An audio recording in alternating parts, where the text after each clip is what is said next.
Okay, hi everybody.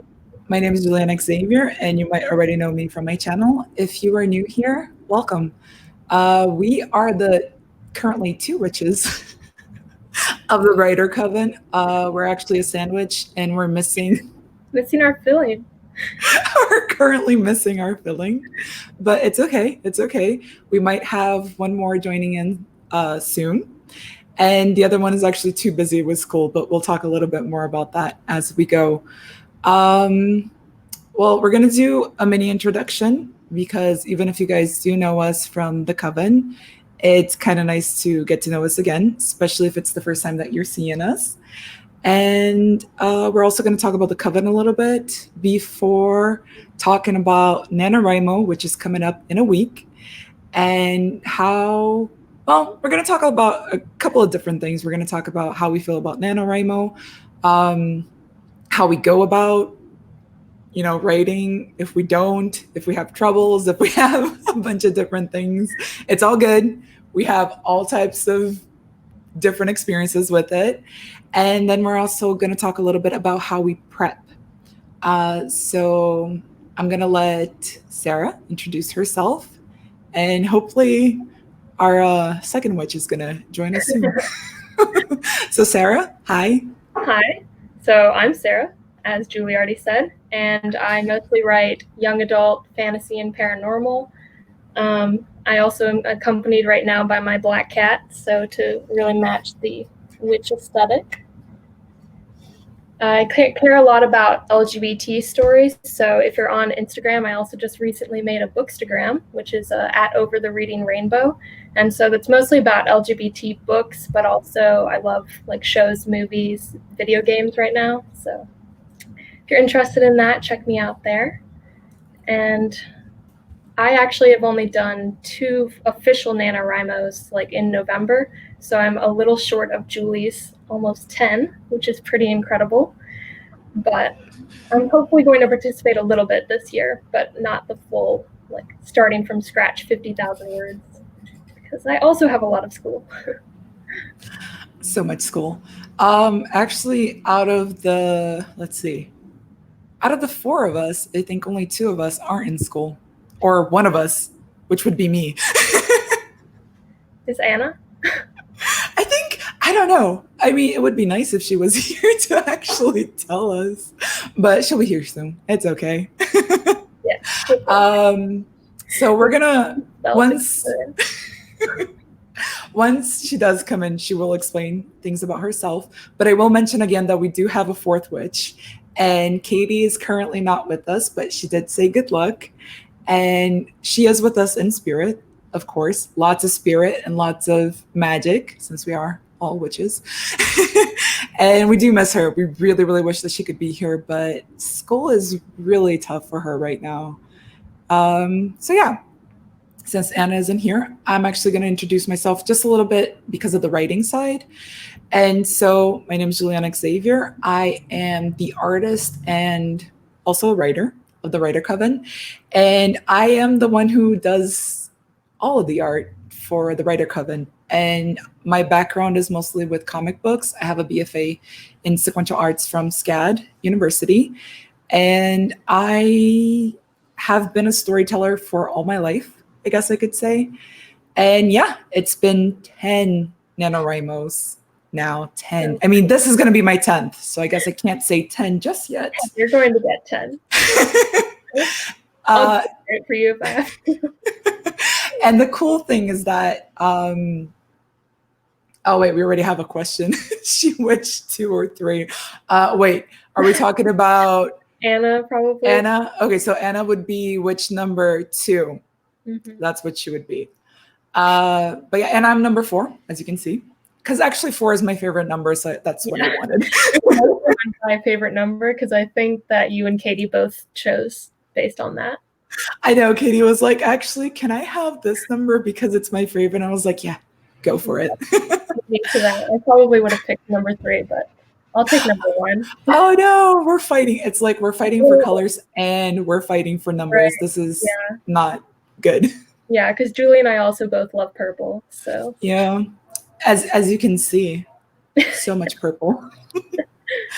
But okay, so yeah, with this year, it will be my 10th NaNoWriMo. And if I win, that will be my 10th win in a row. Of course, it has to be in a row because it's 10 for 10. Yeah, so I think that's basically my intro. So let's talk about the coven a little bit. If you guys don't know about it, it started because 3 of the 4 witches went to a writing convention together. It was called the Big Sur, and it was in California. And currently, the 2 witches that aren't here and I were the ones who attended. And we met there, and we were looking for a way to keep talking and to also have a group where we could write together. It was a little bit hard at first because you know how the internet is. You have Facebook, you have Twitter, you have so many different places. And basically, it's really hard to meet up because not everybody is at the same place as everybody else. And so I remember in the beginning, like Anna couldn't talk to us because she didn't have Facebook. And then I hate Facebook and I didn't want to be in Facebook. So we were constantly kind of changing. And so we kind of made a group, but we weren't able to bring it all together until almost, I think 5, maybe 4, like 4-ish months later, when I got into a couple of writing things on Twitter and somebody was looking for a friend. Well, not a friend, sorry, that's the wrong way to put it, but somebody to read her manuscript and, you know, to comment on it and, you know, all that good stuff. And if you don't know me, I jump at people. So I was basically like, hey, let's trade. Yeah. And that's how we brought Sarah into the group. And then I think we'd made a Slack, right? I think we didn't do the Twitter. So first, shout out to Jenny, first of all, for connecting us. Because that's how I met you. Very true. Other main critique partner, AJ. And then you invited me to join, bringing it back to NaNoWriMo, your camp cabin. I almost said camp cabin out of habit. Yeah, your cabin for that July NaNoWriMo.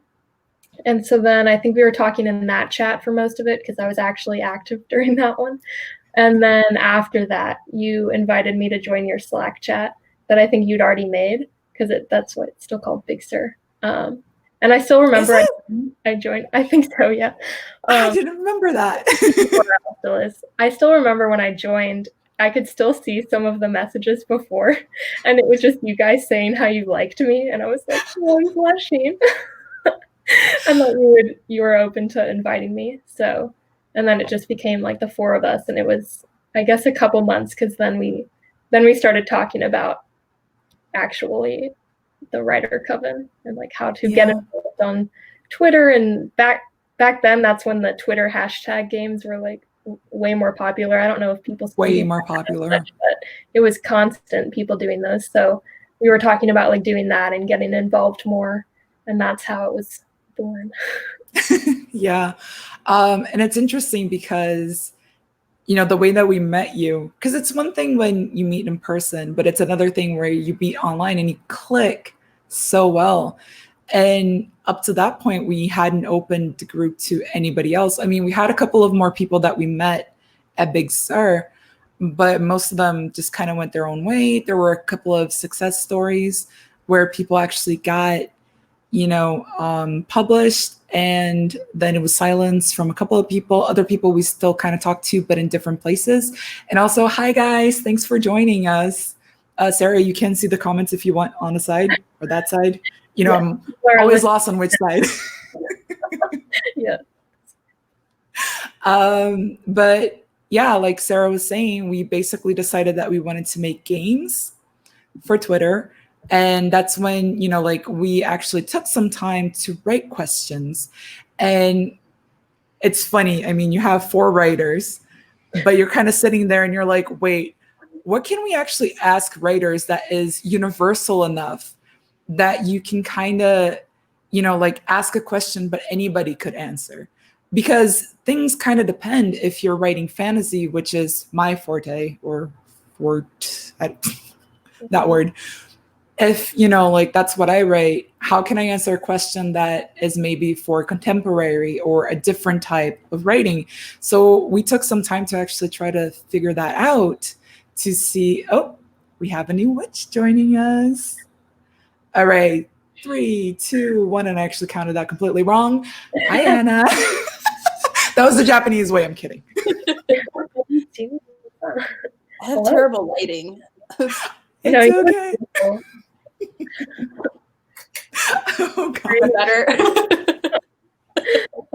Well, the first time we're actually speaking to each other. I know, right? Crazy. It's really dark now. Crap. Yeah, it's fine, honestly. I struggled with my lighting for a while before this. Bringing in some art. Yeah, right? There we go. Okay, so we're going to take a pause about what we were talking about to bring in Anna, our other witch. Actually, Anna, I did forget. You are a witch too, right? Maybe. Good to know. Good to know. I'm good at math. I don't even know what my own number is. I'm pretty sure because I remember Katie being all over 3. It's okay. I mean, I know I hoarded my numbers, so there's nothing you guys can do. You can't take 4 from me. Okay, so I'm purple. Take your sip, and if you would like to introduce yourself, you can talk about what you write. What were the other things that we talked about? What you write, what your websites are if you want to, and what you've been doing, even what you're reading. It's up to you. Go nuts. Okay. Have you guys already introduced yourselves?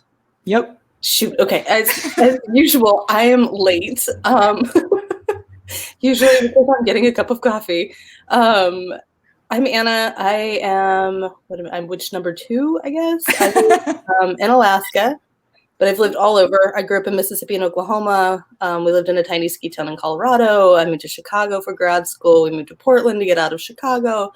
And then we moved to Alaska to get out of Portland. So all over the place. I write YA and middle grade. I have a middle grade that is currently in edits right now, and a YA that I can't figure out what directions to take with it. And then, what am I reading right now? What is the name of it? So it's a crazy book. It's written by like 4 or 5 different authors. And each Wait, really? Let me see if I can find it. Hang on, because I've never seen anything like this. And it's pretty, like, it's urban fantasy. It's by Max Gladstone is one of them. Ian Tregellis is another one. It's like sorcerers in 1970s Prague, and it's CIA and KGB spies, but there's like magic and sorcery, and yeah, it's wild. Wow. Yeah. And I'm not going to be able to find it yet. One of the writers for That's How You Lose the Time War, right? Yes, Max Gladstone did write that one. Yep. Yeah, and that's how I found this one. Yeah, I'm almost done with it. And I think there's another one after this. And I still don't know how this book is going to wrap up. I don't really know what's happening still. So it's really exciting. Rio Finja mentioned House of Leaves. Is that the one? I don't know. Maybe. Now, of course, now I'm going to like rabbit hole down the internet for a while. He said, never mind. What this is. So. House of Leaves is the one with all the weird text, right? I think I remember my friend reading that years ago. Ian Tregellis's. Oh, that might be it. It was like World War II, Nazis had like put mech in people, and then they were like super Nazis. Which is so wrong, but it was really interesting too. Okay, I'm gonna quit talking and introducing myself, and then I'm gonna find this title to share. So. Also, I did forget that you should talk a little bit about how many NaNoWriMos you've actually done. Oh, like involved myself in or finished? But I guess both, if you want to. I don't know. I haven't finished any of them, but I've been doing them for years. Anna and I are way more chaotic than Julie, clearly. Yes. I don't know how I became the one who was just like, yeah, 10 for 10, absolutely. Kind of crazy. Yeah, I was talking to Scott about it. I was like, oh yeah, Julie's won every one. He's like, how many have you done? I was like, I don't know. He's like, but you never finish. I'm like, I know, but I do it every year. Yeah.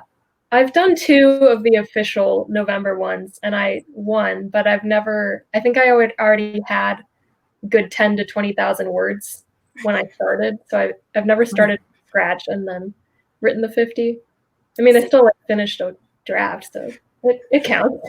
I'm full chaos. I start at 0 and I'm just like, I have no idea what I'm doing, but it's okay. Yeah.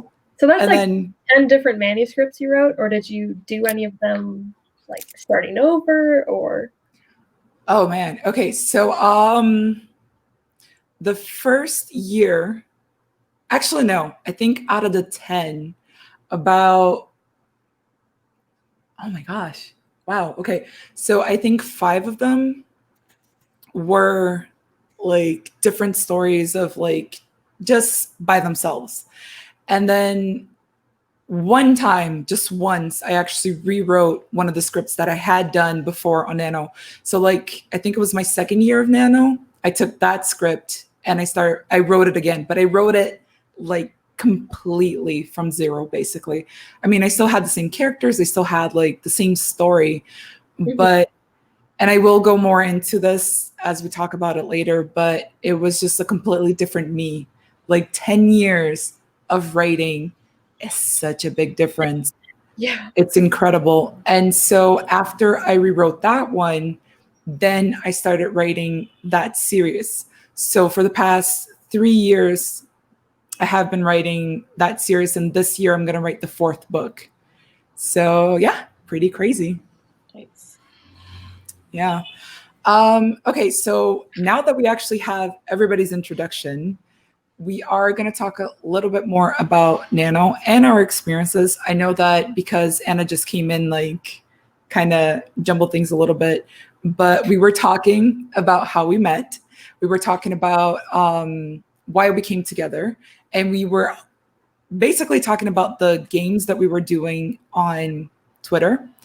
And so we did that for, I think we only kind of managed to do the games for a full year. I was doing the art and we were all trying to write with each other. And like I mentioned before, the big problem was trying to come up with questions that everybody could answer and not just specific types of writers. Right. And I think that actually, like, I don't know about you guys, but I think that actually brought us together as a group, right? Because we write different things. We do completely different things and completely different backgrounds. I'm the only foreigner. You guys are all from the US. So we have different things that we're bringing in and we're kind of talking about. And we're like, I try to think about not only writers, but also artists. And you guys have been doing, you know, like so many different things that I can't do. Anna is incredible with like effects and other things. And once she took one of my drawings that made a sparkle and like made the light flicker, which was incredible. So we all bring different things. Oh, say it again, Sarah. Oh, she saved us on Slack the other day. But I made it about, yeah, that was still my own error when I relaunched that thing. The event of doom. Let's not speak of it. I was dying. I was really dying. But yeah, so it's been a really, really good group. We do have a second Slack, which is actually open to all sorts of writers. Anybody can join. The only thing we want is for people to be respectful of each other and to be peaceful. You know, like the world and this year are already like full of chaos. We don't need any more of that. So yeah. Is there anything else that you guys want to talk about coven wise, or anything that we might have forgotten, or can we move on to Nano and other aspects of it? I mean, I just think it's been interesting to see what we've done with the coven over the 2 years. I mean, we went into it with kind of the mindset of doing the games, but it's just amazing some of the writers that I've now met through that, like Rosa and everything. I was trying to explain like how we met some of these people to my parents the other day, and I don't know, like meeting you guys and then forming that Slack chat and just doing fun stuff on Twitter has been really enjoyable the last couple of years, and especially this year with everything going on. So, Yeah. thank you. How about you, Anna? I think you've covered most of it. I think this was the first year we were all going to try to really meet up in person. And then, I think it was Katie that week of July. It was like, so this is when we were all supposed to be in Ireland. And it was kind of this heartbreaking moment that I think we all just kind of like napped through because it was really not happy, like so much of the year. But I think it's been good, finding the writing, finding the group, and just having somebody else outside of where we are and locationally and all of the different situations, and just having those other people to bounce the ideas off of, talk about writing, grouse and gripe about other things in life outside of that. So it's definitely part of the sanity this year. Yeah, absolutely. So yeah, let's actually move on, kind of move back to NaNo itself. And so we went a little bit into it. We talked about like how many we've actually done, but we are going to go a little bit more into that because like I said, if we have been doing it every year, even if we don't finish, even if we don't, or we do, a lot of that stuff can actually change us. So since I kind of am the person running this channel, I'm going to ask you guys a couple of questions and we can take time talking to each of you guys. And we have a new watcher. Hi, let's see, Bunchy. Good evening to you. And okay, so you won't be able to stay very long, but it's totally okay. Thanks for being here. And let us know if you have any questions at all. So, okay, let's talk about NaNo. So I know that for me personally, NaNo was completely life-changing. In my case, because my background was with art, it was very hard for me to actually sit down and write, and not only sit down and write, but actually get a story out. For me, I knew how to script a comic book. So I knew how to do dialogue. I'm very good at dialogue. I know how to like get to people going and talking and doing all these things, but actually writing what's in between the dialogue, it was very difficult. So 10 years was life-changing, like absolutely. Like I hold NaNoWriMo to a very, very high standard. So Sarah, let's go with you first. And so how do you feel about NaNoWriMo? How do you feel that it's changed or hasn't changed? Like how's it been for you, the entire thing? Like how many times you've done it? It might be good to explain it just a little bit again. How many times you've done it, if you won, if you haven't won, how you feel about that. And, anything else that you just want to add? Mm-hmm. Well, I've known about NaNoWriMo for years. I mean, probably 6-7 years at least. Just it's always been in the background. Like I hear people talking about it and a lot of writers talking about it, but I never really considered participating in it or really paid it that much attention. Mm-hmm. And then it must have been the fact that I joined Twitter, because I think 2017 was my first year on Twitter, because I also used to think I'd hate Twitter and now it's my favorite. So I think being on Twitter made me a lot more aware of it, because of course writers in book world Twitter were talking about it constantly. And then that fall, I had already started on a new manuscript. And like I said before, I think I had maybe 20,000 words. And then it hit November, and I just thought it might be a good way to kind of push myself to add the 50 and get it to closer to a full draft, or like basically a full draft for fantasy.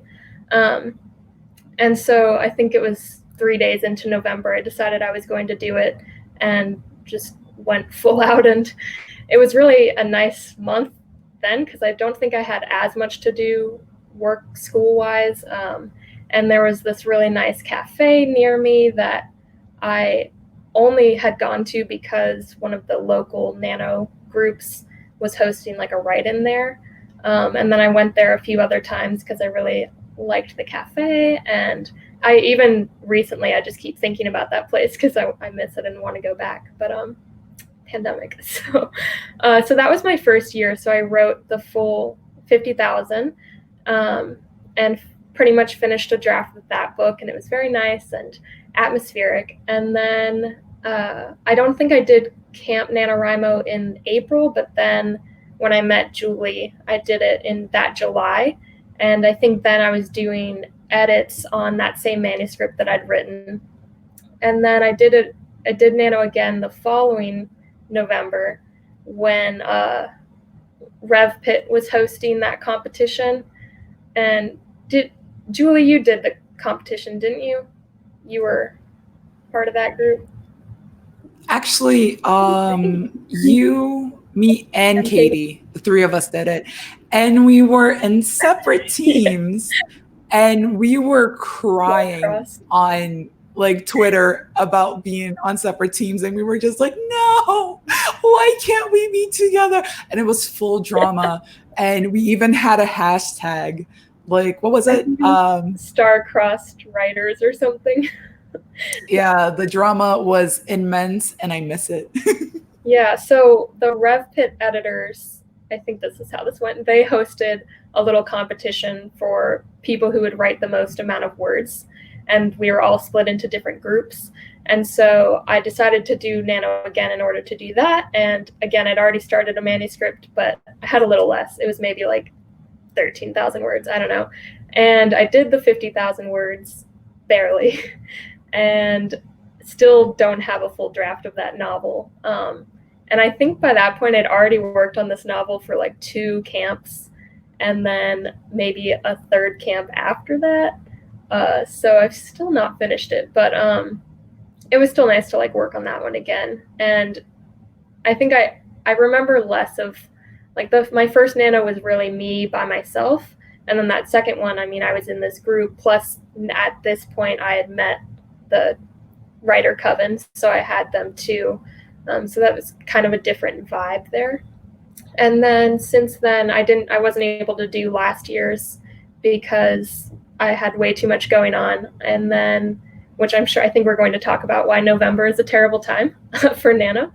But I've done more of the camp NaNoWriMos, which actually this past April, once quarantine started, I completely rewrote my book. So during the month of April, pretty much. So yeah, it's been interesting. Like, I think I don't know, I wouldn't say I thought badly of Nano before, but I just never thought I would do it. And now I have come to really like it, and it's made me see how well I work under pressure and like just getting the full draft out in a month, as opposed to like taking forever over months to write it little by little. So it definitely puts you in the chair and makes you like write that 1,600 or however many words that you need, which I've now learned works really well. And even if it's not November, I kind of try to put myself in that situation if I have to, for better or worse. Yeah. We have a new watcher, Dahlia Black Rose, and they said that they just finished prepping for their first Nano. That's awesome. Yeah, good luck. Have fun with it. That sounded like bad. Yeah, exactly. You have to let us know, Rose, what your experience is like. Feel free to, just post as much as you want in the chat, and we will get to you. We will get to it, and we will talk about it. And if you have questions, feel free as well. Yeah, but that's amazing, Sarah. Like, it's actually really cool to listen to other people's experience with Nano, because I feel like everybody's is completely different. It's really, really awesome. So how about you, Anna? What was yours like? Let's do it again. How many years you've been doing it? How you feel about it? And what's Nano to you? And also I had forgotten about camp before. I never count camp. I'm so bad. But yeah, so if you've done camp as well and anything like that. Sure. So I did pull up my account. It looks like I have been on the NaNo site since 2013. Um, and so for me, it was a friend recommended it. It was I had spent many years running away from fiction and really focused on research writing and nonfiction and things like that. Like that was where my passion kind of fell. And kicking and screaming anytime I had to do a creative writing class, just no, I was not interested. And then I was a gig worker when we lived in Portland. And so it was one of those points any gig worker knows where all of a sudden your contracts don't fill, the work's not coming in, and it's like, oh my God, who am I and what am I doing? And how do I fill all these hours that I'm suddenly like, I work 120 hours a week and now I have like 4. So trying to fill those times, and a friend recommended, she's like, well, NaNoWriMo does it if you're interested in like picking up a new project or anything. And I've been kicking around an idea. My nephew was a little bitty guy. I think he must have been 2 or 3 at the time. And so I picked up an idea and was just tossing it around and was able to do, I think I did like 25,000 words that year, maybe, which felt like a lot. And it was, I mean, the story that I started with that year is absolutely not what the story is now. And so I was able to just like get all those words on the page, managed to finish that manuscript later on, and have just been editing it for a long time. As things happen, and you know, I think the writing world changes, and so as I've grown as a writer, as I've grown just in awareness and things like that, like, oh, okay, maybe I need to take different tacks with what my story looks like. A story that I may have felt was mine at the beginning, I no longer feel is mine to tell. So adjusting what that story is and how I'm telling that story. So that's kind of something that's been worked on and adapted through the years. And I'll set it aside and then pick up the YA one during camp or during random times of the year. November's hard. November is just a really hard month. I think a lot of, like you guys were saying, a lot of people feel that. So I've really had to back off for me, and 50,000 is not usually my goal. I'm just going to devote some hours to putting my butt in a seat and getting some words down and being okay with that. You know, the first few years I was like, oh my gosh, I didn't make 50,000. I'm not good at this. And realizing my capacity as a person and as a writer is just different than other people's. So adjusting that to what I can do, what's reasonable, what work and family and all the other things allow me to do. And so just like, if I only get 5,000, if I get 10,000, that's great for me. Oh, every little bit is good. Dude, that's absolutely wonderful. I think that we kind of saw it, especially when we did do that contest once, where so many people were literally killing themselves. They just wanted it so bad, and they kept going like, I have to write this, I have to get this done. But I don't think a lot of people actually realize how crazy it is to write so much in so little time. I mean, like, we can sit here and we can actually talk about so many writers who have years and years and years and years and years and years and years to write, and they still don't get it done. So the fact that we can get so many words down in a month, it's incredible, no matter how much you get down. Like, even if you only get like 500 words, it's more than getting 0. It's incredible. Like, we're all doing amazing work, and it's been beautiful actually meeting other writers and not feeling like you're alone in that aspect. We have, oops, go ahead, Sarah. Oh, just that.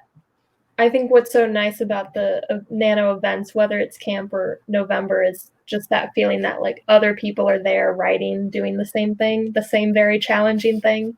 And so even if you aren't writing that 50,000 words, I feel like that's always my urge to participate, is I just don't want to be left out of that. Like, I want to feel that energy and meet people. So yeah, that actually plays into why I've done 10, but we will get into that in a little bit later. So Dahlia Black Rose said that she had this idea for a novel in her head, their head, for about 5-ish years, and has gotten the entire skeleton written, figured out all the A to Z transitions. So hopefully it will be a not smooth transition, but at least not a train wreck. Oh, that's actually a perfect way to put it. Seriously. I get it. I mean, that's actually really cool. Like, it's not going to be smooth, but also it's so helpful and definitely not going to be a train wreck. Like, that's already so much work. That's already so much of the tracks being laid down. So I can see really good things about that. And feeling shade thrown at Yeah, I was thinking of George when you said that. certain writers. Yeah, I think we all caught that, right? I'm really bad at this. But yeah. Okay, so as for me, as I have mentioned before, but we might have a couple of new people, so I will repeat that. My background is in art. And I grew up as a normal Brazilian kid. So manga and anime are huge inspirations for me. And because of that, I wanted to do comics. Like ever since I was little, I knew I wanted to do comics. And I think I used to write them here and there, but when you see comics, when you look at them, you think more of the art than you actually think of the writing. So I used to write fan fiction, mostly Sailor Moon. Also some Digimon and some others that I shall not speak of. But Sarah, you want to say something? I want to read the Sailor Moon fan fiction. You do not. You absolutely do not. The problem with my fan fiction writing was because my English was really good. It was already like this when I was little, but writing actually was really bad. And I was not writing lemon fanfic. I did not. It's okay. I didn't even know what it was. So that's an answer right there. I didn't do it, but I knew people who did, and it's totally okay. But yeah, so my English actually wasn't that good. One of the reasons why I am good at writing people talking is because back then that's all my English was good for, kind of technically. So that's what I did. I just wrote people talking to each other. And, you know, we had a lot of the role playing commands back then, right? So, oh, if somebody says something, they blink, they turn to the side, you know, that's the kind of stuff that I was writing. And so in 2007, when I went to college for art, that's when I actually took my first writing class, and it was actually writing for comics. And if you don't know anything about writing for comics, it's actually, you know, the same thing as script writing. So it's, you know, a lot more robust than I was used to before. But at the same time, it's not like the full shebang of writing a novel or in prose, right? And so basically, I learned about NaNoWriMo in 2010, I believe. One of our professors were talking about it in terms of doing it with the comic. They were like, let's use the month to write a comic. And I am not gonna lie, if I'm ever gonna say that I failed on a NaNoWriMo, that would be the one, because I went to the class where she was talking about it. I sat there, I listened to what she was saying, and then I didn't even like open up the page. I didn't even try. Like I was just kind of like, oh yeah, like there's this thing that they're doing, but I'm so busy, I can't do it myself. And so I didn't try, so I can't even say I failed. But 2011, right after I was out of college, somebody kind of mentioned it again. I had a friend from college that was doing it, and she was basically just talking about it. And I was just like, you know what? I should actually try this because I do want to be a writer. I want to write my own comics. I want to write my own stories to go with the art. And the first year was crazy. It was absolutely awful. I had no idea what I was doing. We talk about train wrecks, but let me just say that first year, it wasn't even a body. It was basically like toes. I couldn't even get a foot down. It was just like, oh yeah, I'm slowly building this person, but I have no idea where to go with the story. So let's just like stay in this little circle while the rest of the world is like non-existent. And what actually helped me get through that first year was the fact that that friend was doing it. And I actually put her down as a rival, even though it was unspoken. And even though like it wasn't something that was mean, I wasn't trying to beat her. I wasn't trying to be like, I'm better than her. It was just like, oh my God, somebody else is doing, look at her numbers going up. I want my numbers to go up. And I used that to fuel what I was doing. And I think for the first 2 or 3 years, that's what I did. I basically used other people. I actually made more friends, and I was just like, oh, I want to try to get my numbers up so I can stay next to them. And then I slowly transitioned into, wait, I think now I know what I'm doing, and now I want to get the story out. And I think by my 6th, like NaNoWriMo, it basically become, now I know exactly what I'm doing. Let me write the stories in my head. So I use every single year to write a different story. And I have all of them in their first drafts, which are horrible. Don't ever ask me to read any of them. But that's how I got better. And that's how I went from only being able to write conversation to actually having a novel that I have run through people and I've had beta readers for. And that's incredible. And that's why I say that Nano is such a big, big thing for me. That was long, I'm sorry. No, I want to hear about it. That's the first time I think that I've actually heard you like really talk about the timeline. We'll probably go more into this like later on as well, because we will be doing this kind of stream from now until Nano itself. And for those of you guys joining in now, we will have another stream on Tuesday. This one isn't done yet. I'm just reminding people in between. We will be having another one on Tuesday, and that one will be at 8 p.m. EST. And then we will have our first stream of the month of November next Sunday, which will be celebratory as the start of NaNoWriMo. But also, if you guys want to tune in and actually write with us, we're going to try to do that for the first time. So it's going to be an experiment, but we're looking forward to it. Let's see. We have one more comment from Black Rose. And they say, people are naturally competitive. It's not a bad thing, nor does competition need to be mean-spirited. Having someone who holds you accountable is good. Absolutely. Absolutely. And we do that, right, with our Slack group and other things. Like, we try to keep it very light, and we're actually really, really happy for each other. We have actually one person in our Slack chat that has gotten an agent, right? Like in the last year, I think it was. Yeah, Katie. Yeah, not our Katie. Other Katie. I have to have labels for all the Katies in my life. So. We have so many Katies we know. Katies. Yeah, I think that's something that I've really benefited from the last couple of years with meeting you guys and then participating in Nano and the Twitter like writing groups.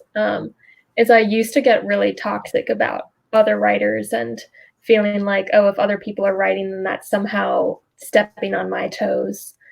Oh no, Anna, where'd you go? And now, I mean, I'm sure it flares up sometimes, but it's so much easier to, sorry, I'm reading the comments.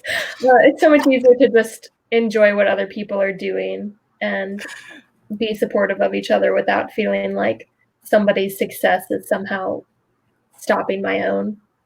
Mm-hmm. And like, wow, way better writer since thinking that way. And also, I feel like that's such a past thing. Like, I feel like maybe years back, it was the whole thing about like, we need a rival. We need somebody that we can beat, somebody. Like, I think in sports and in other things, that's what we saw, right? Like, we always talked about like, I mean, I'm really bad at sports, so I can't even think of names right now. I'm like, well, maybe Michael Jordan, but who was against Michael Jordan? Don't ask me. Somebody. Like, I think there are a couple of rivals that we can look at and be like, oh yeah, like those people. But over the past couple of years, I do think that it's gotten nicer, and we have our witch back. Sorry, the internet got unplugged. Oh no. A hex. We're good to go though. It's totally good. Don't worry. but yeah, like I feel like that part has gotten better. Actually, Anna, you might be better at this than we are. We were talking about how like in the past, like there used to be more of a you have to beat each other, you have to, you know, like be better than that person. And I mentioned foolishly because I'm terrible at sports. She tried I to was just like, but I was just like, you know, like in sports there was rivalry, and then I couldn't think of a single rival, and I was just like, ah, crap. I walked right into that one. Do you know any rivals? Any like my mind immediately goes to like football, right? Where it's yeah, I mean, versus someone. yeah, like it doesn't matter who else you're playing. It's like we're always going to trash talk that rival team. You know, it's like I don't know. I went to school in the South for a while, and SEC football is insane. And so it would be like we'd be playing. The school would be playing.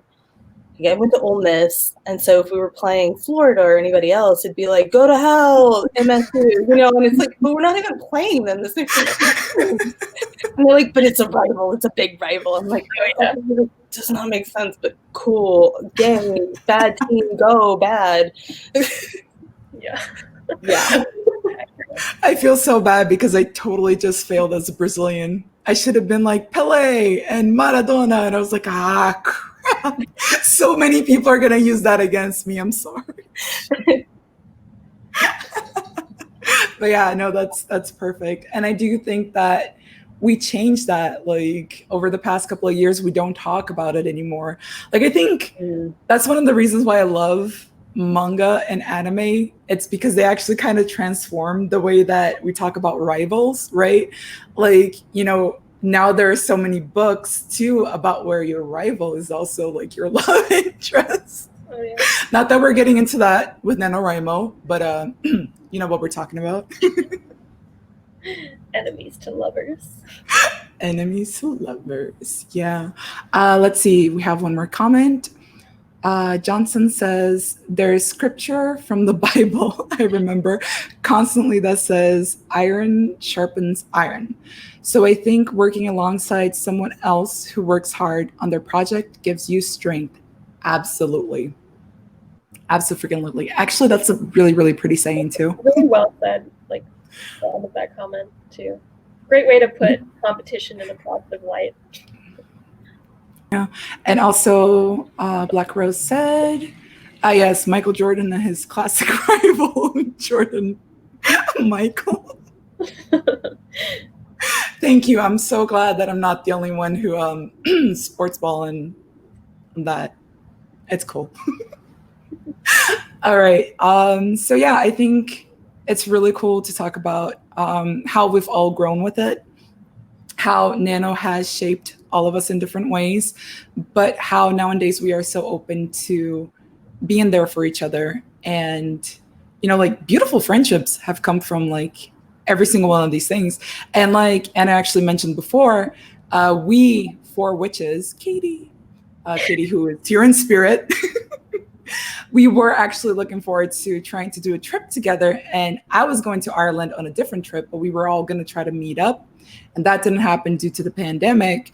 But if there's one thing that I can say is that even though I was very let down about what happened and I was sad for not having my trips and stuff, having this group was incredible. Like, I don't think I would have done as well as I did without this.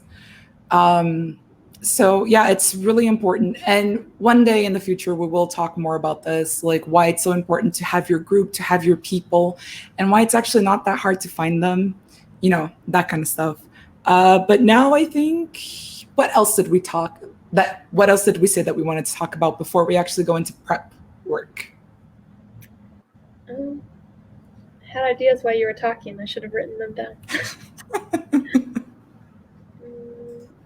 I think it is good to, if you do have local writers groups or writers in your community that you do connect with, local or even on the internet, I think it is good to find that family. I tried several local ones where it was in person and it didn't go well for me. I didn't find the people that I needed to be able to push my writing, if that makes sense. And so it was when I met Julia and Katie at Big Sur, where it was intentionally going for a long weekend, where writing and pushing the book and growing that forward, where it was like work was gone, family was gone. It was like me and my manuscript, and then groups that I was able to talk about my writing with for really the first time outside of, a partner or a really close friend who's not a writer. It's different when you have that community of writers. So trying to find that, I think that's what's great about the group that you guys are much more active in than I am, the other Slack chat. But watching people come in and have that, like, can we do writing sprints? Is anybody writing today? Is there anybody I can bounce an idea off of or something like that? It's really critical to have that. And just for sanity and writing and being able to move that forward. Hi, Janine. If you're on Instagram, I'm at Bright Grace. You can follow me and my chickens and all my cooking too. Worth it.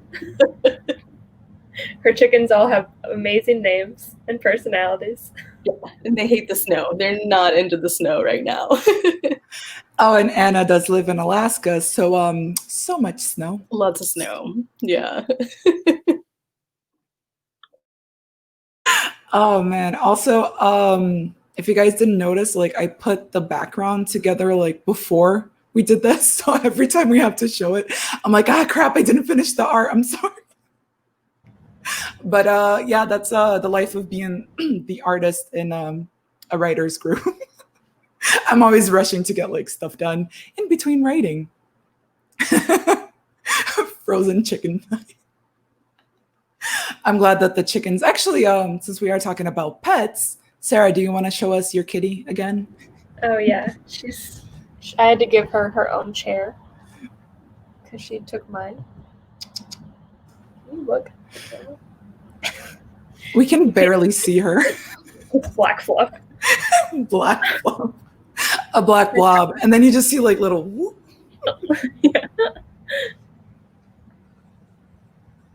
Vanta black cat. Perfect. All right. So yeah, I think that was a really, really good introduction. That was actually like close to an hour of an introduction, but it's actually been super fun talking about all of this. We are going to talk about one more topic today. We're going to talk a little bit, not too much. We will probably go more into it on Tuesday, but we are going to mention actual nano prep and what each of us does it. And I think this part is actually going to be a little bit more exciting because even though we are supposed to be talking about prep, I don't prep. So we might be bad for this, but also maybe not. Maybe we're good at this because, I mean, I got 10 wins, so. Hey, you have something to say. I have no idea. I see everybody have like, you don't prep. And I'm like, yeah. Also, hi, Olivia. Liv, thanks for joining us. And for everybody else watching us, today we're talking about NaNoWriMo. And yeah, I already let some people down by saying that I don't prep. Shame. But okay, cool. Let's start as always with Sarah. Sarah, so this year you will be participating in NaNoWriMo and you're looking forward to writing maybe the full thing, who knows? I mean, you will talk more about it again. But also like, are you doing any prep? Is there anything special that you do? Do you need like, I don't know, like a lucky rabbit's foot that you're just like, this is gonna work? Like, what's your prep? What do you do? Rub your cat. That's a good one. Actually, like, do you have a lucky cat? Do you, because you have so many cats, like, wait, I shouldn't say it like that. I'm sorry. She's not a cat lady. I'm sorry. But, you know, what do you use? Like, how do you prep? You know, whatever comes to your mind, go for it. Well, I'm hoping to participate in some capacity this year. Again, going back to I don't want to be left out and I want to have fun. But I'm also, I didn't say this before, but I'm also getting my master's right now in professional creative writing.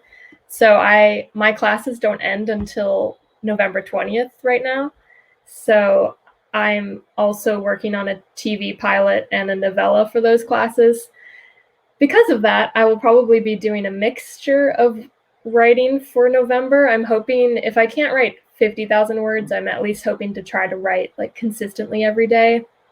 But it's probably going to be a mix of writing, like editing for my classes, writing for my classes. I'm still doing edits on the book that I said I rewrote in April, which I need Julie's help on. And then I've also been trying to finish that manuscript that I worked on the last time I did Nano. So I'm hoping I can get more of that, because I was working on it a couple months ago and then school. So I haven't really started prepping because, again, it's just kind of a weird mix of things. With my previous NaNoWriMo experiences, like I said, I kind of just started 3 days in, so I didn't really prep, but I'd also already started the manuscript, so I guess I had some prep. I am mostly a planner as a writer. I'm kind of a mix, I guess, but I start out with some form of outline, and I've kind of developed a weird chaotic habit with my outlines going into books now.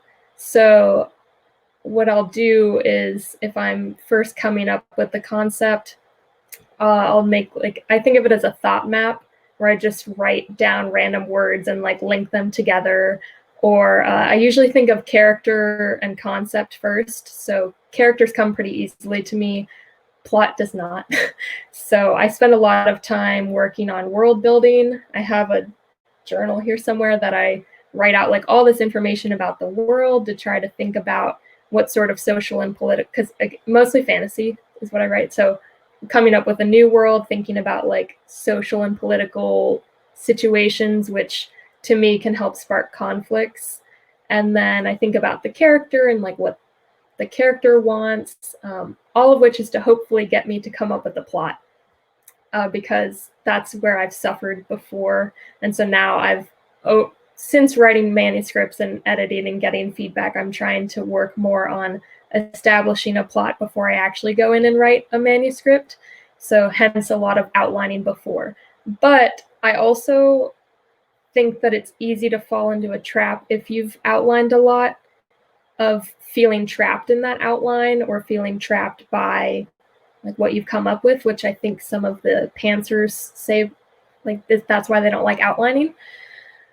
So for me, I like it so that it'll give me kind of something to work toward, but I'm always open to figuring out as I go. Like I like to put my characters in conversation with each other and put them in situations. And it's during that draft that I really figure out who they are and how they interact with each other. Because I mean, I can think that I have an idea of what the character is going to be like, but then once I write them, like they don't necessarily come out the way I expect. And I can't like force them to come out the way I want them to. So as I go, I come up with new ideas, and then that's when I go back in the revision and like break down what the manuscript's going to be like next. So it's just a lot of like outlining and then coming up with things and then going back and redoing it. But as far as actual writing habits for prepping to write, I like writing in the morning or like right late at night, right before bed, because I think it's the easiest time for me to not get distracted by other people.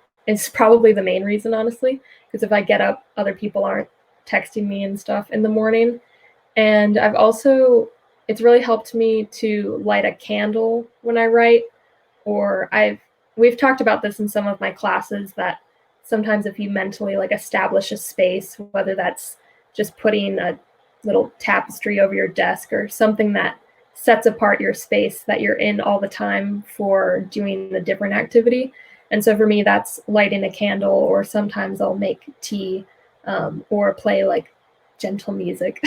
And so that helps put me more in the headspace. But yeah, so like I said, it's mostly, I do plan a lot. I spend a lot of time world building and planning and talking to my critique partner about my plans. And, but I still let myself figure it out as I go. And like the manuscript that I've been working on a lot this past year, I mean, what it originally was is very different from what it is now. So thankfully, I like it way more now, but it's been on a journey. We do have a question for you. Let me see. Okay, so because this is kind of a personal question in a way, feel free to answer it if you want or not. But Black Rose is asking, what's your story idea if you have one?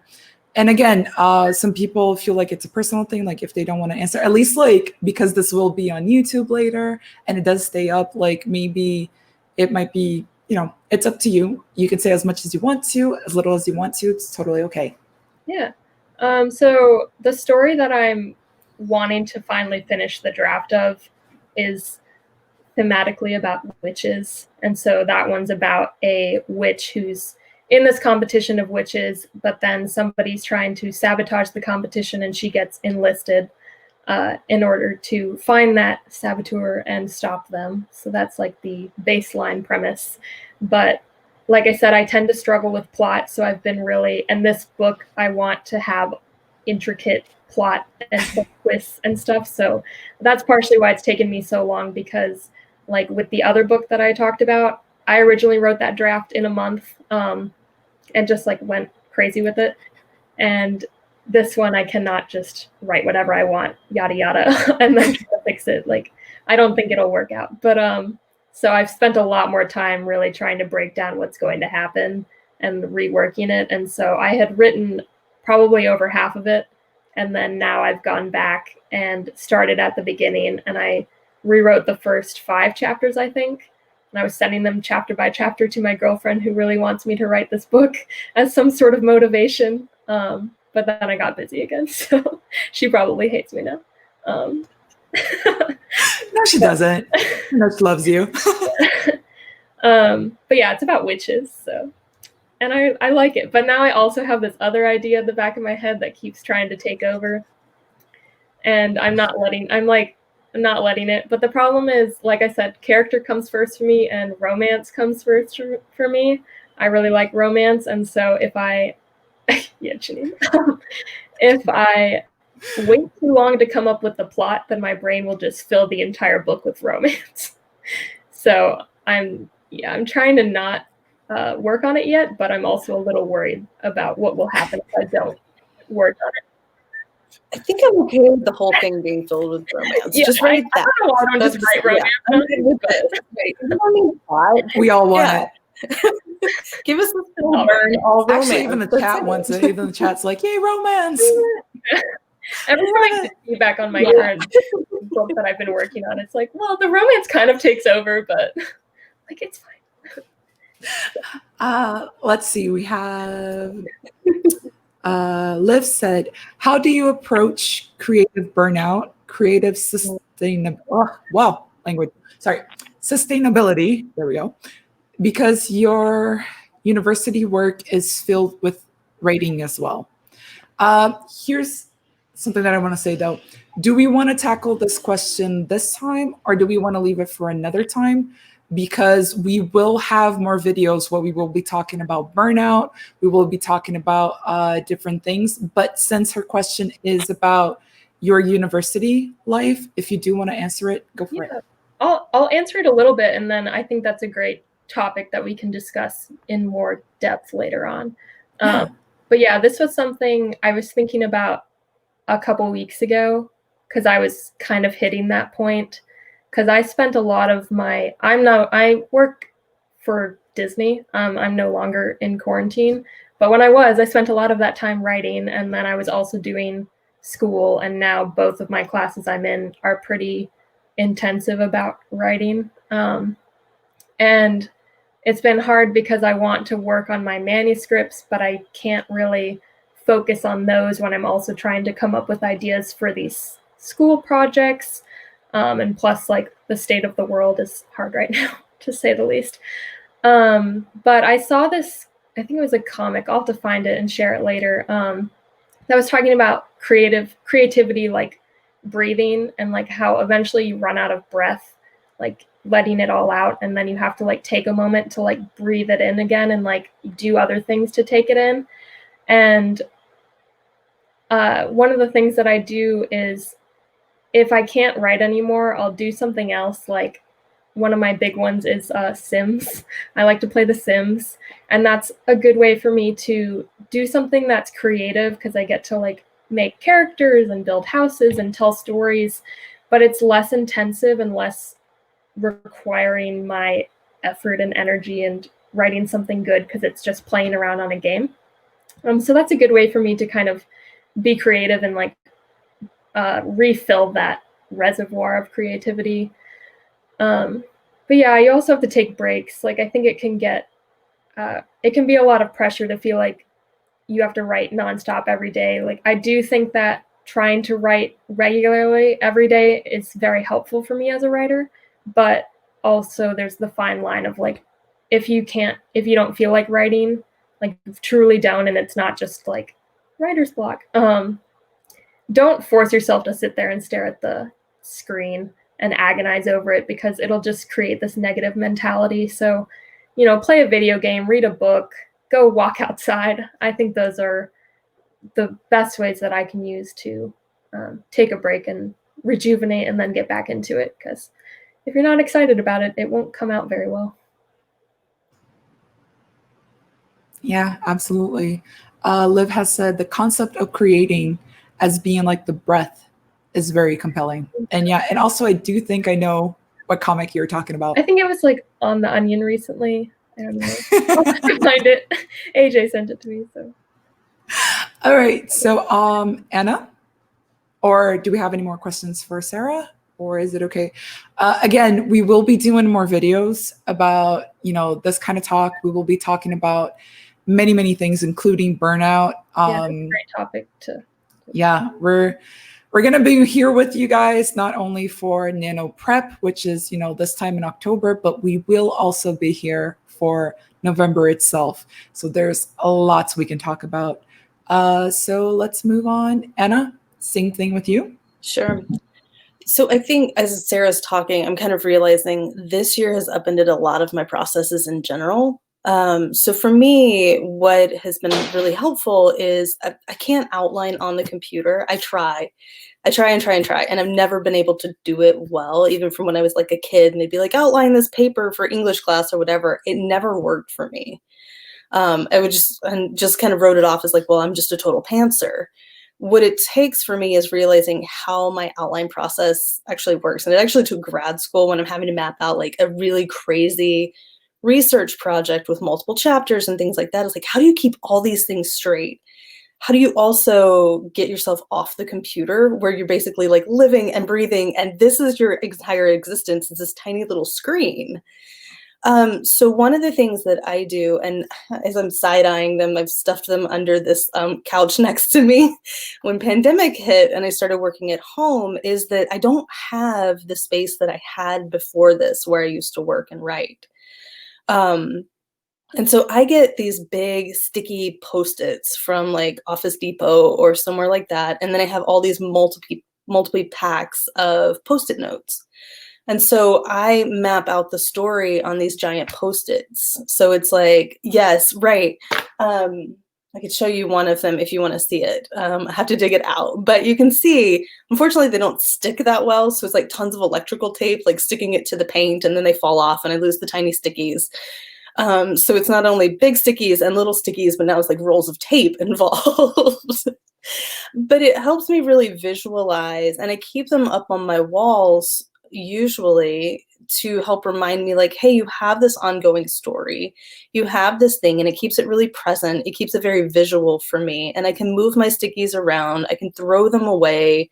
I can discard them into the not now, but maybe later pile, and things like that. And then I'm able to I can sit in the middle of my floor and stare at my wall and see how I've color mapped and things like that. And then I can take it onto the computer. It sounds really complex and really dumb, but it really helps. And sometimes I'll just be standing at the wall, like drawing with a tiny pen, like, oh, here's where the little house goes, and here's the river, and here's where somebody else is. And it's like this tiny little stick figure map that gets drawn on this piece of paper on my wall. But it breaks me out of that funk that I can get stuck in, where it's like I'm obsessing about this one little thing or this one little character, and I can't break out of it. And so it is more interactive visual mapping. Yeah, absolutely. And so that really helps me. One of the things, I used to commute, and my commute was like 1 hour each way every day. And I'd turn on the music first thing in the morning, be drinking my coffee, and the story ideas would flow. but I'm not commuting now. I'm literally rolling out of bed at 8 a.m., hitting the computer and just starting work. So I don't have that space in the morning. And it's been really, really hard to find that in the pandemic and working from home. So I haven't figured out what that balance is yet, but I guess that's part of my nano prep this year is, how are you doing this? How are you thinking about this differently in 2020, which is unlike anything we've ever had before? But I really like Sarah's idea of like draping a tapestry over my work computer so that I can't see them and be tempted to like, oh, I'll just answer this one email. I know it's 7 o'clock at night, but it's fine because I can ignore my story. So really shutting down that other side and being able to shift into the writing, I think is something that I'm going to have to really explore to figure that out. But yeah, I think step one is getting those Post-it notes out from under the couch and sticking them back up on the wall. And also making sure none of my work people see this, because my work people don't know this part of my life, and I don't want them to. They don't need to know this. I'm gonna get you like a removable board that you can put them on, and then. Luckily, I have some walls, so I can stick them right here where only I can see them. I'm not sticking them on that green wall behind me. They don't need to see that. They're always like, what is that behind you? I'm like, this is your business. So, yeah, that's mine. That's my strategy. Normally, my prep is like, I'm going to sit in a chair and just start typing. So this is going to take a little bit more effort, I think. Also, do you want to talk about what your story is about, or do you want to leave that question? I can touch on it. It's hard. I think this is where I really struggle, is like that elevator pitch for my stories too. Is it's like, hey, it's a little bit of Arthurian legend, tapped into that. It's basically, this is where world building is also tough, because I'm like, I don't know why some of these elements exist yet. Essentially, there's our main character's girl. She wants nothing more than to be a knight. Is trying to figure out how does she get into this knight training school thing. Ends up running into others who are in the school who have no desire to be knights. And so what do you do when somebody really wants it, these others don't, and you've got to figure out how to basically save your kingdom. So yeah, a bunch of errant knights running around, basically. Actually, like, I keep thinking, how are you not gonna like visually map that? Because Right. it's such a goal, like it's such an amazing visual already, like thinking about knights, and like, especially because it's a story that we get so much with like different versions of it, and we have older movies, we have newer movies, we have so many books. So I can just imagine your head being like this beautiful, building of castles and, armor and just all these cool things. Yeah. I wish it's more like a little circle that just says portal and then a stick figure next to it. Julie's version, our version. Yeah. I'm making this beautiful art, and I'm like, hey, stick figure. This one has curly hair because this is, I don't know, a curly haired character. Well, you do know that having an artist in the group, at some point you guys are getting fan art. Yes, I'm here for this. I just have to write the thing. No, I love the visual mapping idea. That's helped me a lot too. I've always wanted to do like the sticky note thing, or I just want like a giant dry erase board that I can draw. But instead I have my like circles. And the last time I did the circle thing, and then I pulled out a huge piece of cardboard and like drew a plot outline on that. So nice. Yeah, it helps. I really want to get to like murder mystery, like Zodiac Killer, like the strings and the pens and things like that. That's what I'm working towards. All that with strings to things. Yeah, this one, yeah. And then somebody's just dead and nobody knows why. And that's how my story would go. We need a Pepe Sylvia like episode, just like there's no Pepe Sylvia. Yeah. Also, I will show my ornament since I see people talking about it. You should totally show it off because it's beautiful. Liv is already like, yes. So it's got a witch. Wait. Yeah. So my mother actually gave this to me as inspiration for my witch book. I'm so jelly because it's so pretty. I guess I need to turn it on more so I'll finish the book. Dude, I would turn that on like every single day. Yeah. Okay, so we've actually been talking for an hour and 15 minutes. So I guess I'm going to take my turn and talk about it. And if you guys, this is a good time to remind us, if you guys have any questions at all for us, make sure to get them down now so that we can hit them, because I think after my turn, we might talk a little bit more and then we will end it here for the night. But like I said before, we will be doing this again. Tuesdays, which are usually my drawing days here on Twitch, they're going to be now for NaNoWriMo through, October and all of November. And then we're also going to have our next Sunday, which is going to be November 1st, where we're going to have kind of like our little start party, and you guys can write with us if you want to be present. And we will have a YouTube channel at some point, so you can always rewatch this here in my channel or in YouTube later once it's uploaded. Okay, why I don't prep. I'm sorry that I disappointed so many people. But as I mentioned before, because I start with art, I guess for me, it just felt more natural to kind of just go into something, just to kind of fall right into it, right?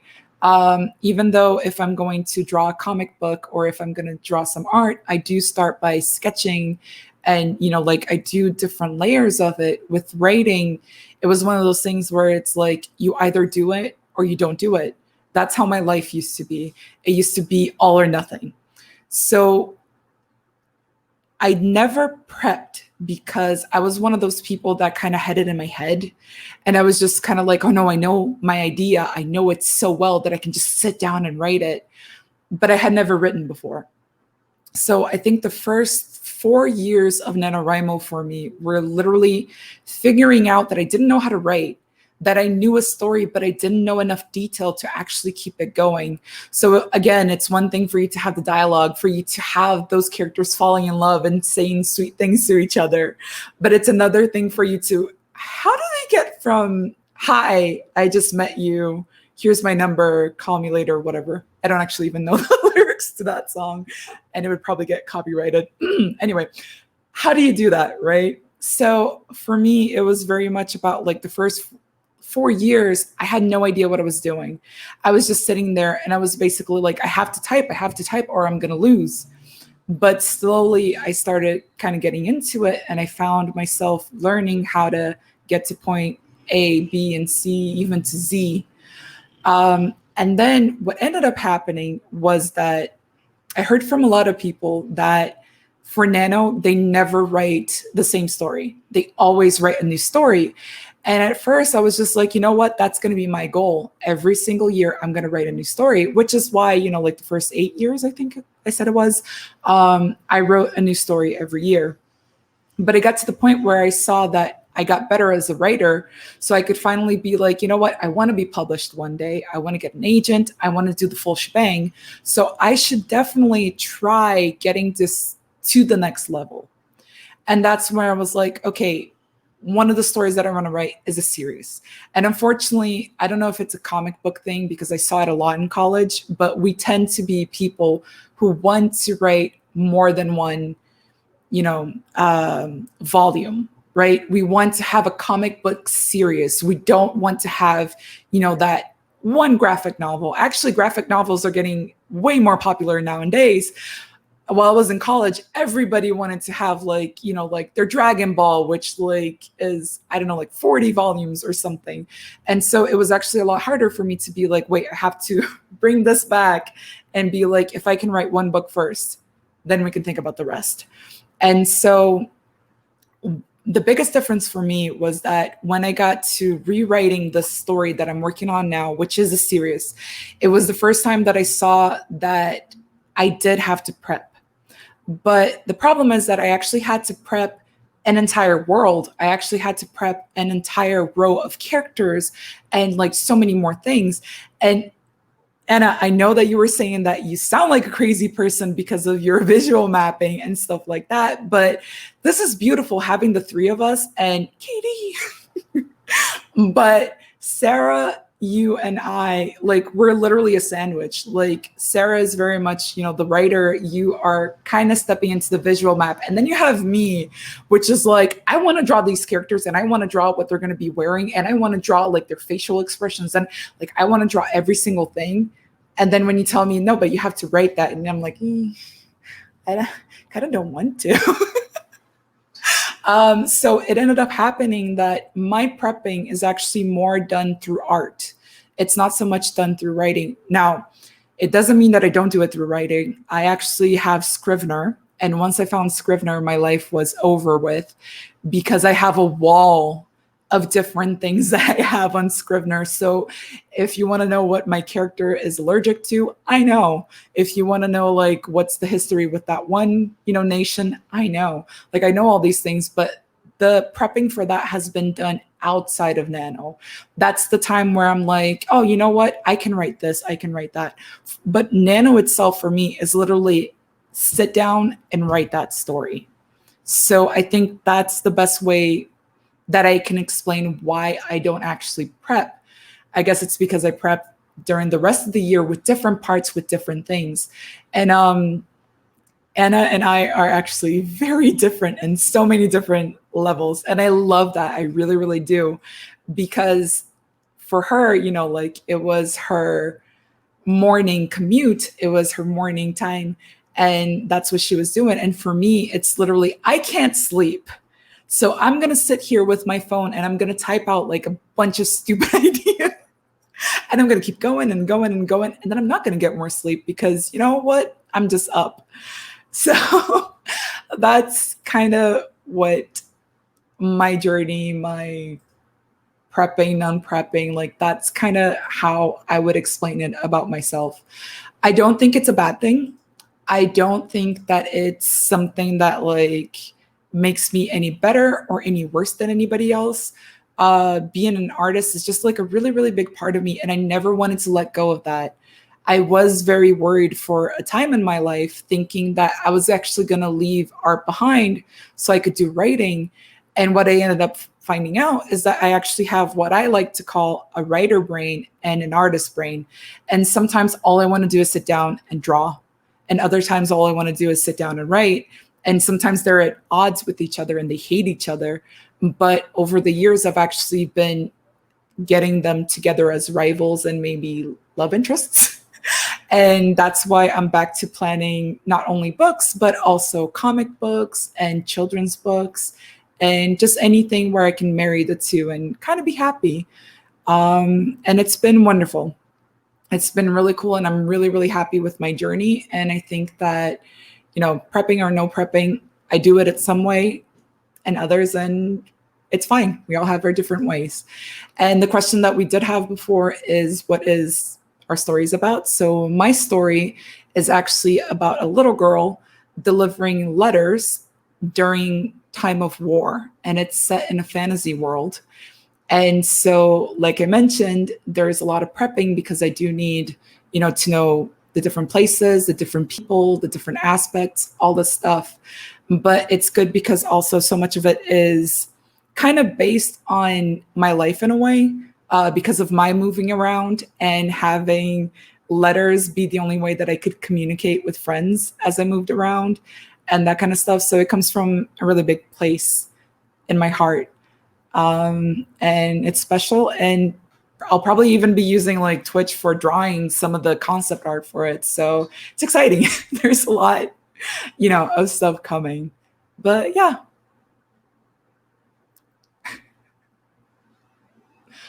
Let's see. Let's see if we have any comments. I'm actually a little lost. Okay. Does anybody want to help? We've got a couple questions. So I'll start with the one that was more directly about you, but it's from Olivia. It says, is the next level resolving each novel that you start, or are there still lots of times where you decide to put a story aside? That's actually a really cool question. Dude, Liv, you're killing it. Okay, let me put it this way. Because for the past couple of years with Nano, I have been writing a different story every single time. I did actually push a lot of my stories aside. That had to be kind of a conscious effort because in the end, it kind of came down to like, what do I want to write the most? And even though I do love every single one of those stories, I had to find the one where it not only made me want to write it, but also draw it. Like I have a different story which takes place during like days with cowboys and stuff like that. And it's like, it's a really cool story. I can't wait to get to it. But right now I don't want to draw horses. I don't want to draw. So simple things like that, like kind of help me understand what I want to work on. And I say that I always forget about it, and it's true because I always do. But even though NaNoWriMo in November is my biggest one, I have tried doing camp a couple of times, and I have actually tried using it to write comics, because even though I feel like writing prose is a very big thing, I do feel like I can write comics in between, because I can kind of write it for a little bit and then I can do art. So I can kind of switch in between and not have that big pause of, oh no, you're working on a different story, so you have to stop everything and kind of start over. And I do think that the other part of the question was, you know, like the resolving each novel. Do you start or do you know, like switch over? Right now, I have gotten to the point where the story that I am working on, the very first novel, I have gotten to the point where I've sent it off to people for them to read. So that one is going to the next stage. That's the story that I want to query. And I've actually gotten good news, but I have gotten some interest from agents. Very few, but still it's good news, right? And so I do have to rewrite it one more time, send it off to beta readers one more time, and then I will be querying with it. So I think I have gotten to the point where, yep, let's take this to the finish line and go on with new stuff. I think that's something that's changed a lot for me too, with maybe why I've done more camps than normal nanos right now, because I've had to spend a lot more time revising manuscripts rather than just going to the next one and writing the next one. So, which is like rewarding, but also sometimes you just want to write the shiny thing. And then the other question, which is, what tricks do you use to get past the limits of your memory for a story without being overwhelmed with your notes? Do you make cue cards or short blurbs about characters? So I think that's a really good question that we could all probably touch on. Yeah, Anna, do you want to start? Yeah, I can. I use Scrivener too, like Julie does, and finding Scrivener was kind of a life changer as a writer, because previously it was like Google Docs or Word, right? And trying to keep that many documents in place where you may be jumping to different points in a story, or you're trying to map your characters out, or what is this character doing at this point? Scrivener is really helpful, and has been for me anyway. Again, it's that visual piece to it that's really helpful. And I do, when my characters get to a point, or my story gets to a point, and I've got my notes, I've spent, you know, however many hours researching, like, what is the weight of armor at this point in time, and what does it take to drown a person in a tiny bit of water, because this is the extent of my research. I have to like step back a little bit and be like, okay, so I have this information, I have it in this note card on a board in Scrivener. I'm going to step away from that.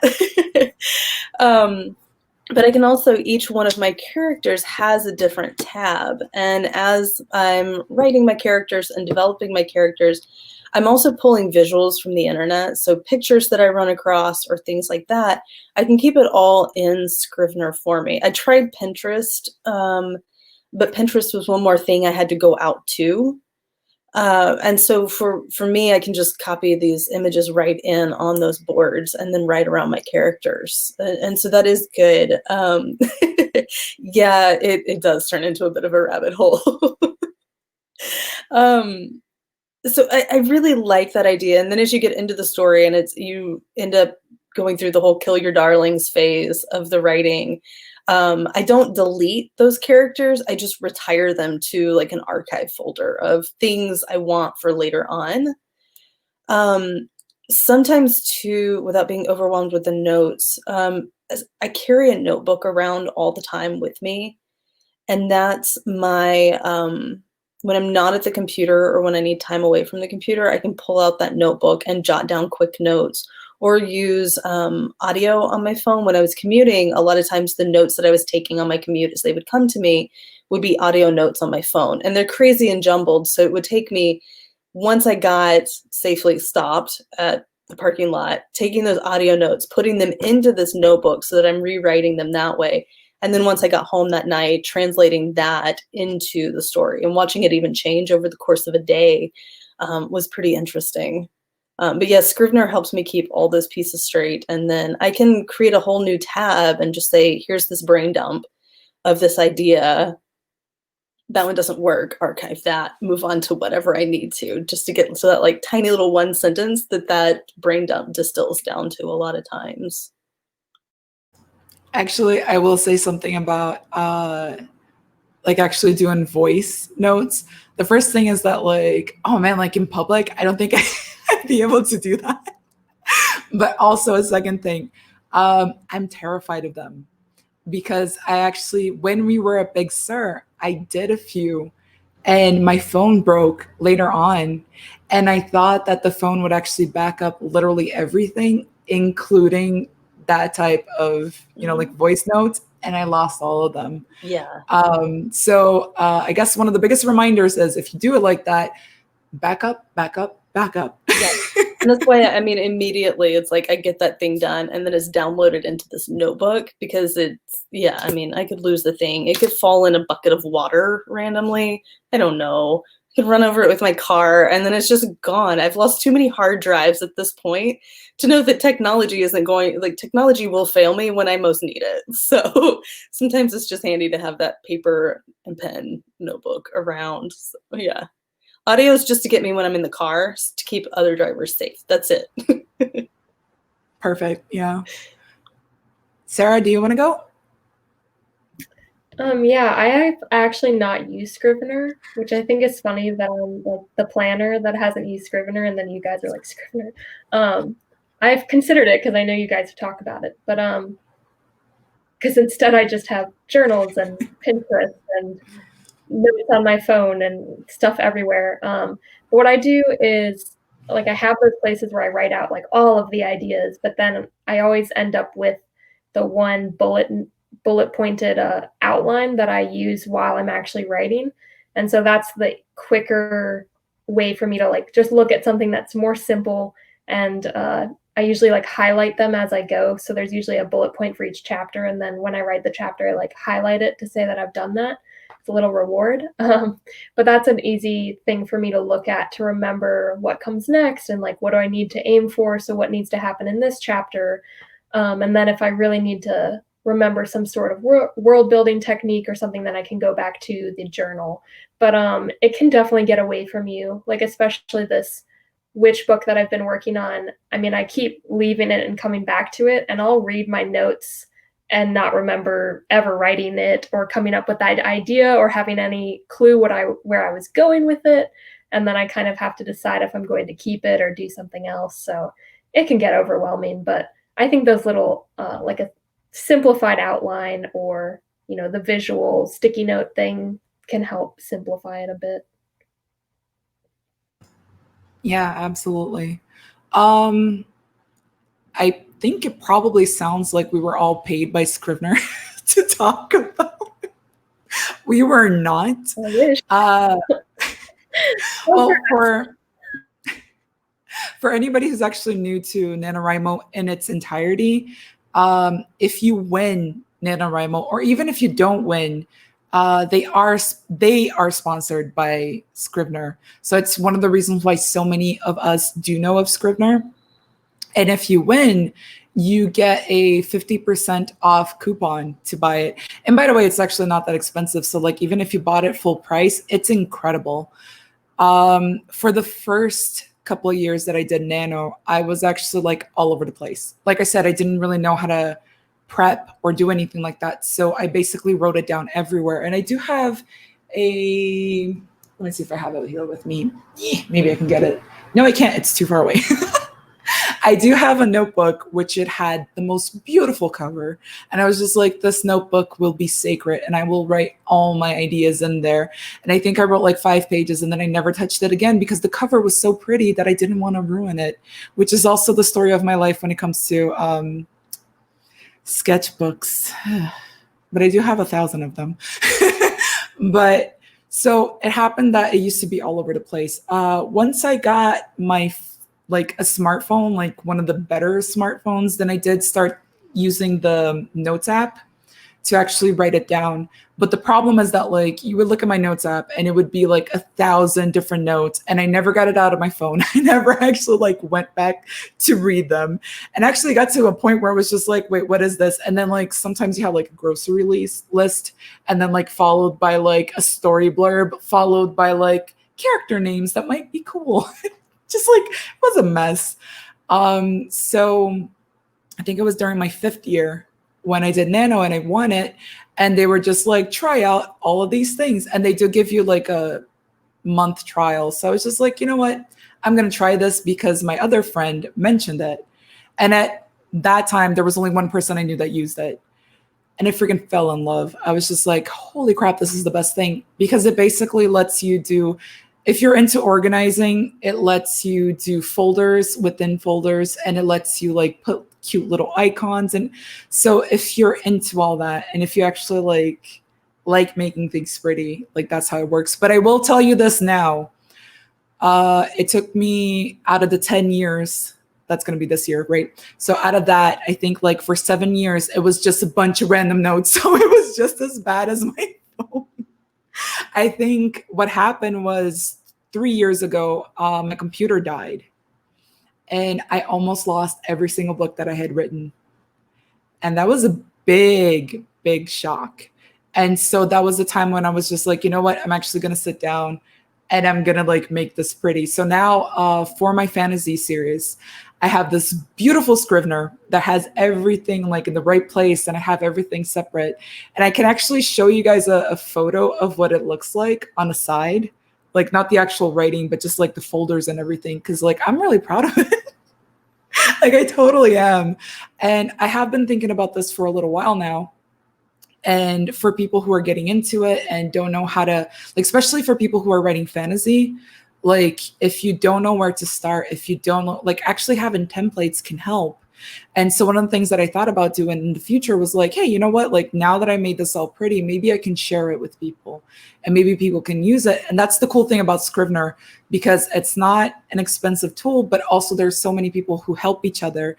And it's one of those that you can also use not only for novels, but you can use it for comics as well, because they have templates. So that's one of the reasons why like I'm going to sit here and I'm going to be like, yep, this is the app of my heart. But I also do use sticky notes like we talked about before, which also becomes a mess. And I do use Google Docs. And Google Docs is better if I am far away from the computer and I don't want to put it in notes. So I will like kind of be like, this is for this. And so I can just kind of get it everywhere. But also Google Docs, like if you don't have the internet, you kind of can't get to the stuff. So it's a tricky situation. But yeah, I think that's one of the best ways to do it. Other than, you know, like literally sitting down and writing your Bible for your story. Yeah, So I think we could talk about world building like on one of these streams, and definitely get more into detail about Scrivener. Maybe I'll test it out. I'm sure I'll get lost that'd be in a it. good one Like, I'm sure for you actually like trying it out for the first time. That'd be awesome. Oh yeah, you can follow me trying to use Scrivener. But yeah, I think that's basically what we set out to talk about. And I think we talked about all of it. I hope you guys had a lot of fun. Thank you so much for being here with us. It's the first time that we're doing this as a group, so it's actually been incredible to get to know my fellow witches more. We miss Katie a lot. I am constantly going to mention her because we're 4, man. But it was a really fun discussion. Thank you guys so much for being here. Sarah, Anna, and I, and Katie, we are all on Twitch. I mean, not Twitch, sorry. They're so similar that I always get them confused. We are all on Twitter. You can follow us individually, or you can also follow us at the Writer Coven. I will show the banner one more time. Please, if you guys have anything else that you want to say. Well, thank you so much for watching and tuning in. I hope you guys come back for some of the other ones. And this was so fun to talk with both Anna and Julie. But yeah, I'm on Twitter at SNLefebvre. It's on my little box. And like I said, I also am on Instagram at Over the Reading Rainbow. And I also have a blog, but I haven't touched that in a while. But that's SarahLefebvreBooks.com. So it's the same last name that's hard to spell. But you can find me there. I did get the title of the book. I went on a hunt. So it's The Witch Who Came In From the Cold. And it's Cassandra Rose Clark, Max Gladstone, Lindsay Smith, Michael Swanwick on the first one, and Ian Tregillis as well. So yeah, it's been fun reading. I think there's 2 in the series, but yeah, I wanted to follow up with that title. Yeah, thank you guys. This has been fun. It's a good use of Sunday afternoon for me. I'm on Twitter, but I'm not the most active, honestly. Like, I'm like, here's some bread things that I baked, or here's some political retweets. That's about my extent on Twitter. I'm much more active on Instagram, and my websites and everything right now are just kind of cold. So yeah, if you want to see pictures of chickens and baked goods in Alaska, Instagram's where you can find me. Who wouldn't want that? Right, I mean, with that pitch. Yeah, and you guys do know that this is my channel. So on Twitch, finally said that right, I stream every Tuesday and Thursday at 8 p.m. EST. Like I said, we are going to be doing the writing ones on Tuesday now, and there will still be art ones on Thursday. So you guys can feel free to join me then. But we're really looking forward to hopefully seeing you guys again on Tuesday. And let's see, I'm just thinking, like, did I forget anything? I don't think so. I am Julie Dupes everywhere, but you guys kind of already know that, including my actual art portfolio. And that's it. Literally, like, I guess we can't talk anymore. Thank you guys again for being with us, and we hope to see you next time. Anna and Sarah, please don't leave. We can still talk after this, but bye, everybody. Bye. Kitty. Perfect time for the kitty to steal the show. Bye, guys. Grand finale.